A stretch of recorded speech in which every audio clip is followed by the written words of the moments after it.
What is up, it's your boy J&W Boston building, and now that I finally gotten around to doing this, let's do it about a little bit over a week ago now, was Wrestlemania 33, and finally got some free time on my day and my schedule and whatever. Let's talk about Wrestlemania 33. Let's get to it. I'm happy to talk about it. Let's go.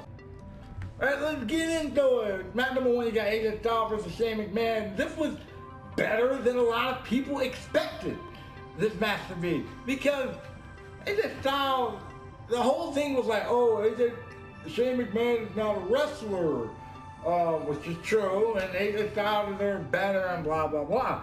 My whole thing was, Styles can be carrying someone to a good match, and Shane, he's not going to go out there and make himself, or his opponent for that matter, look bad. So they went out there and they were able to kind of work around the whole normal match, regular match concept, which honestly it should have been a Street Fighter no qualification match or something like that, but it wasn't.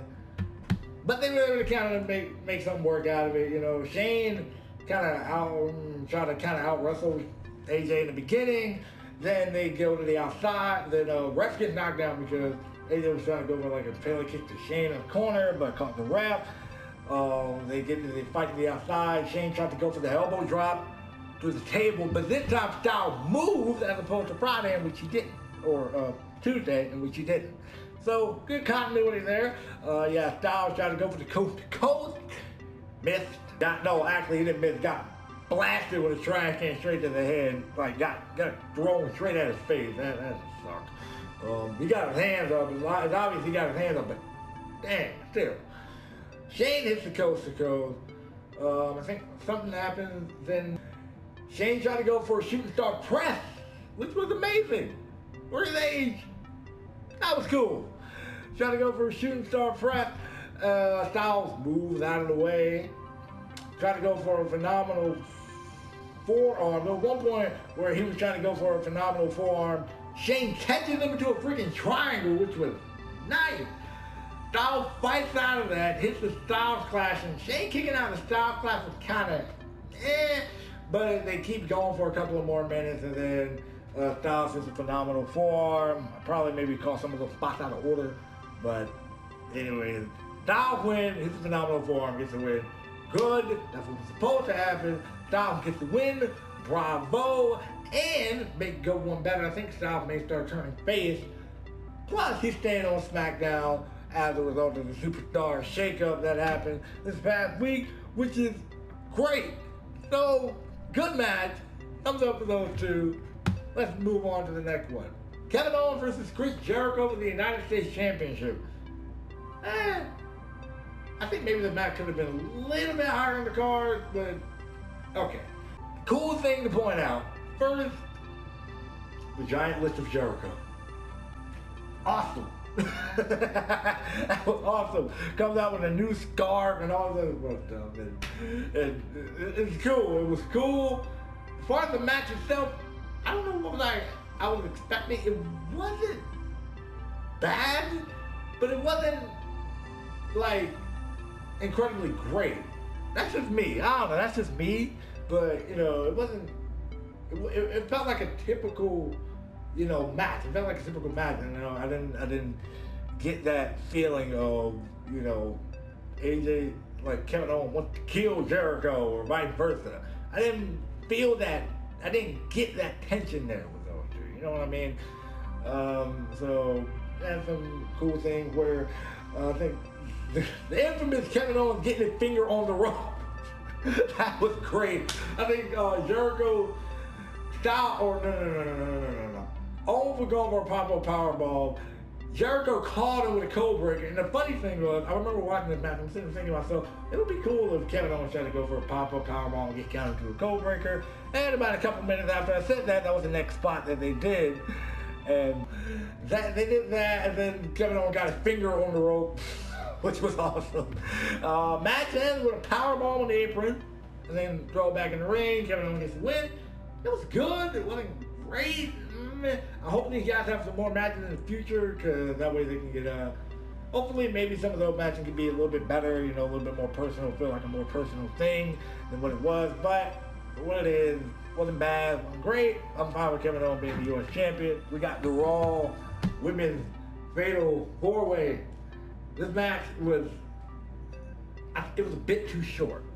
That's my problem. That's my problem with this match. This match was a bit too short for my liking.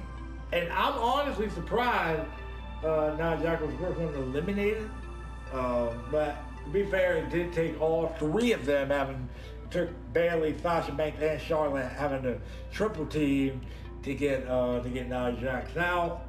So I guess that was fine. And then Bayley, Sasha Banks, and Charlotte, they didn't go much longer after that. There was a couple of interesting, there wasn't really a whole lot of interesting spots in this match, but kind of didn't really need to be.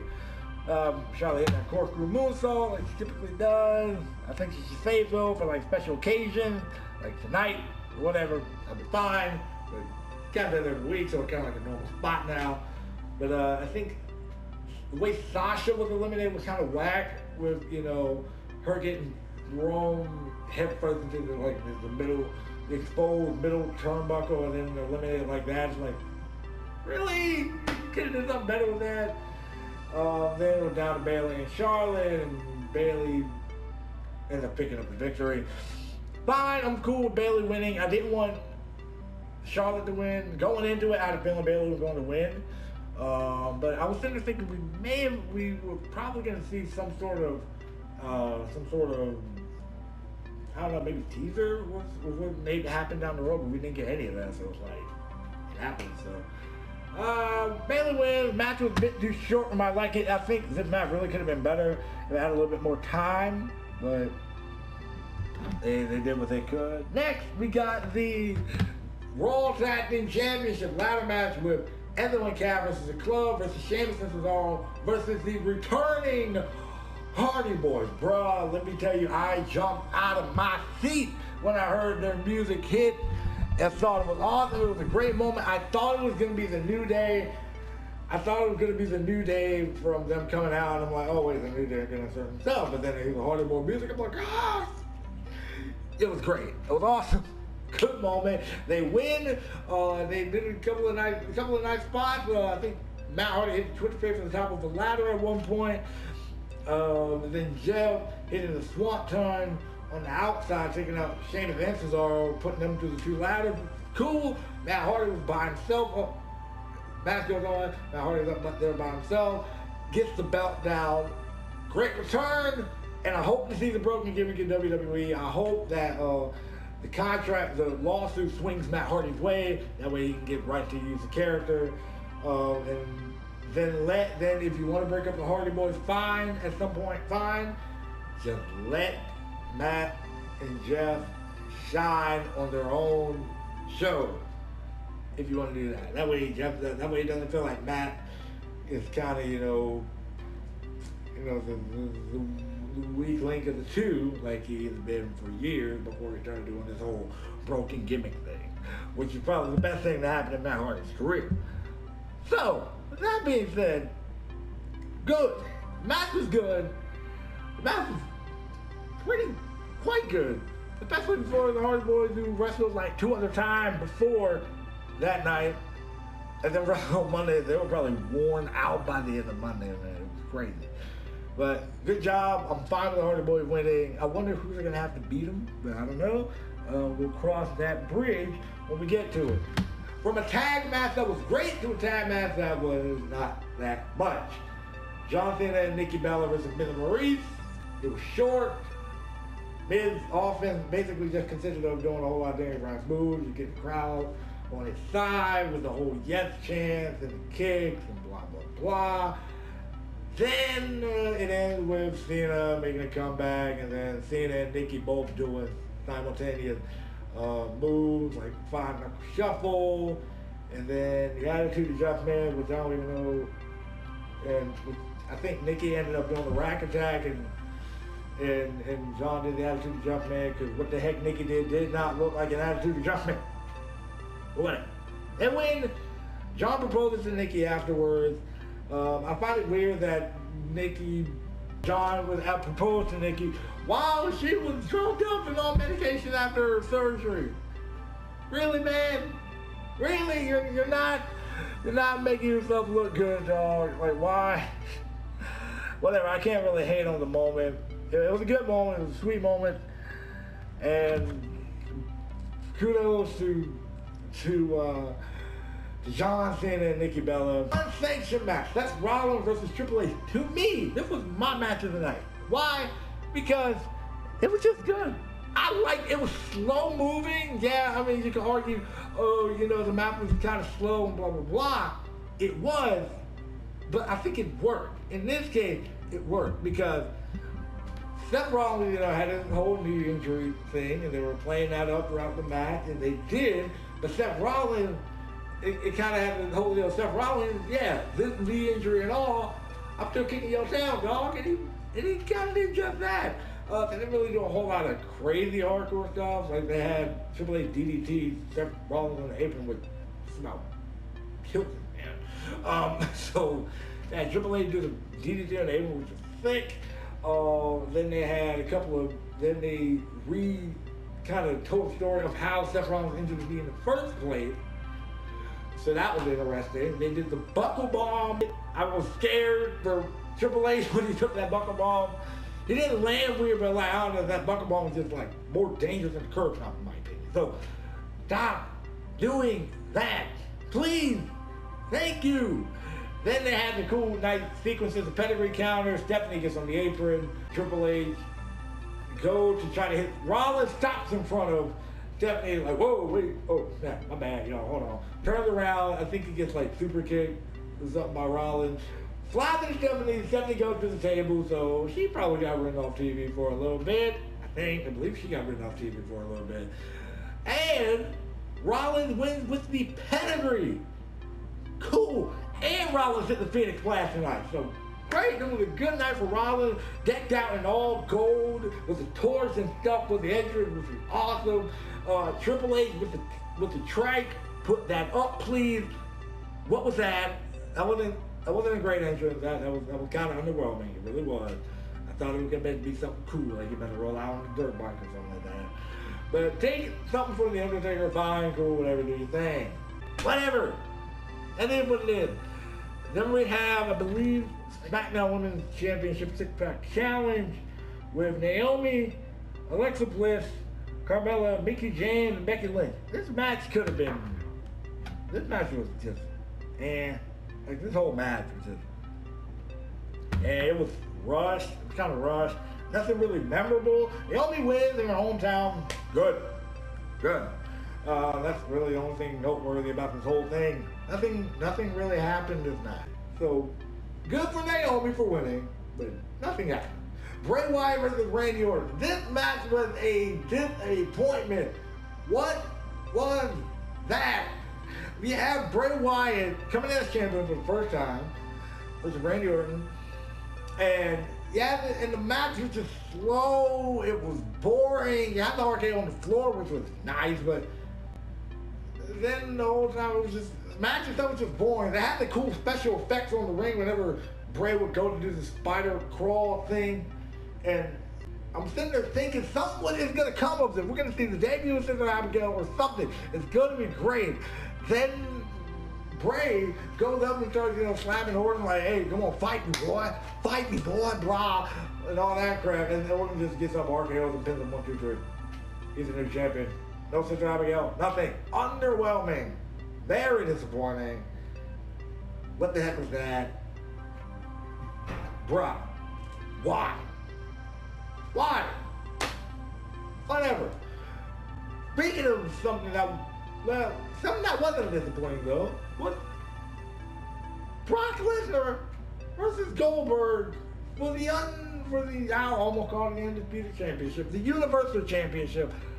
4 to 5 minutes long. A great 4 to 5 minutes. Lesnar comes out the gate killing Lesnar with suplexes. After he killed him with suplexes, Goldberg was like, nah, bro, we good. Spears him. Then I think Lesnar rolled out the ring, gets speared through a barricade, thrown back in the ring, about to get jackhammered. Missed. Gets out of there 5. gets jackhammered, trying to go for cover, Lesnar kicked out. I'm like, what? Word? Okay, cool. Goldberg backs up, go for a spear. Lesnar leapfrogged over the spear, which was great. Then Lesnar proceeded to suplex the crap out of Brock, or Lesnar proceeded to suplex the crap out of Goldberg. And then hit him with the F5, gets the win. Yes, the match was rated that high because it was fast. It was fast. They moved. They went from one thing to the other. So like bam, bam, bam, and it was good. And they had to draw it out. I didn't want to see these two guys compete in a 15-minute match. Good. They did what they had to do. Better than the 3 encounters, in my opinion. So thumbs up. Now we get to the match that's the most controversial to talk about. Roman Reigns versus The Undertaker in a no-hold-barred match. Like last minute, this match was switched to a no-hold-barred match. So I'm sitting thinking, okay, something crazy is about to happen. Match, slow, but I think it told a good story. The match was slow moving, but it told a good story, especially when we're getting down to the latter part of this matchup. Oh, also, I would like to point out a lot of this match took place on the outside of the ring. Just there.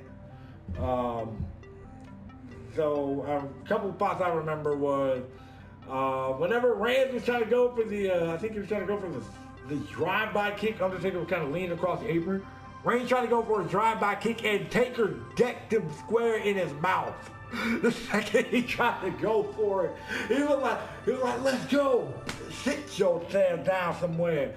Trying to go for a drive. That was cool. Lesnar or put Reigns spearing Taker from one table through the other, which was nice. They did a couple of other interesting things, like they did the 7 points. They did some other, they did some spots that we've seen before, like the foolish 7 punches in the corner from Reigns, followed by the last ride. He gets hit with the last ride, kicks out. Then the infamous part of the match.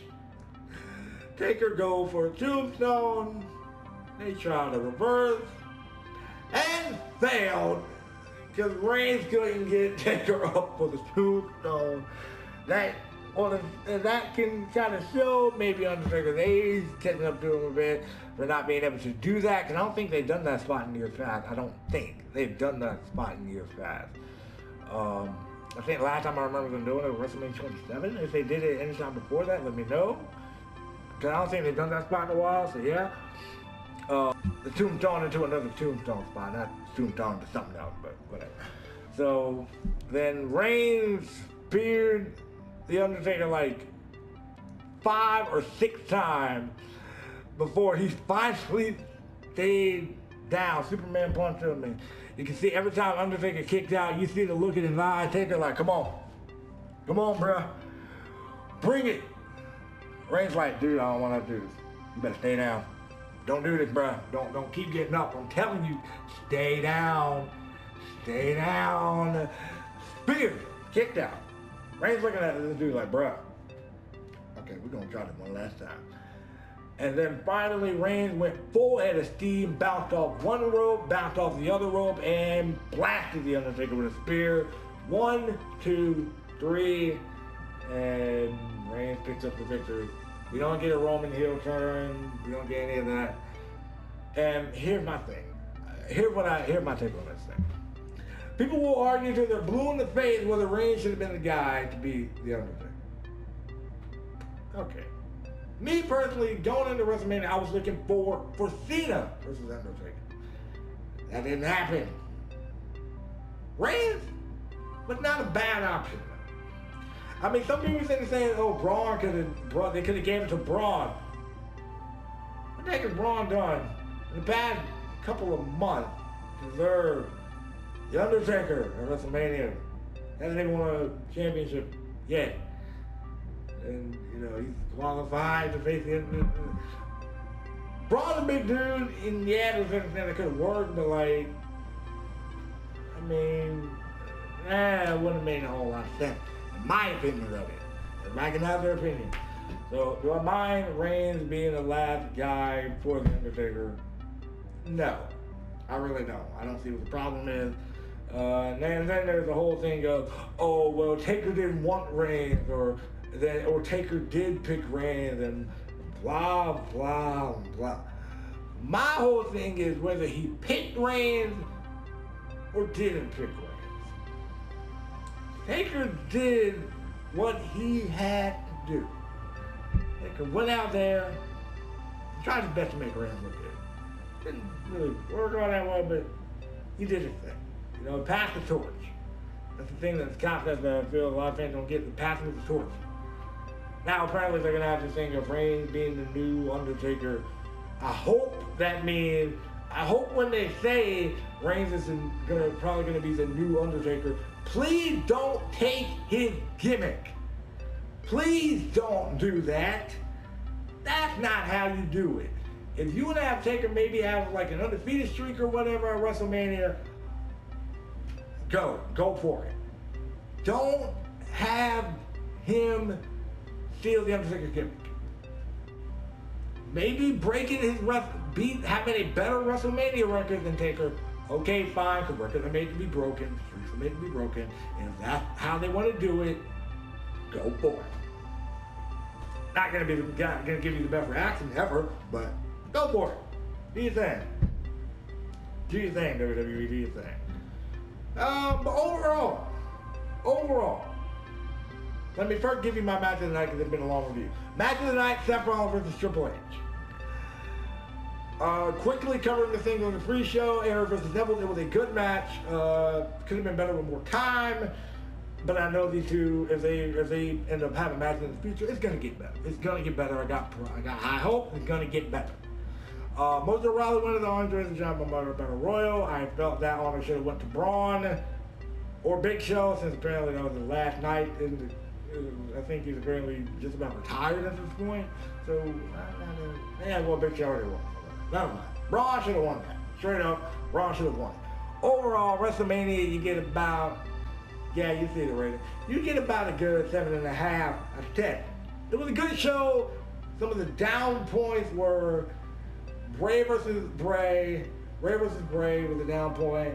I think Kevin Owens versus Chris Jericho simply because I thought it could have been better than what it was. And the Women's Championship Fatal 4-Way and both of the women's matches were just kind of mad to me. So, aside from those things, overall, good show, WWE. I'm proud of you. Bravo. I can't wait to see what we got going on in the future.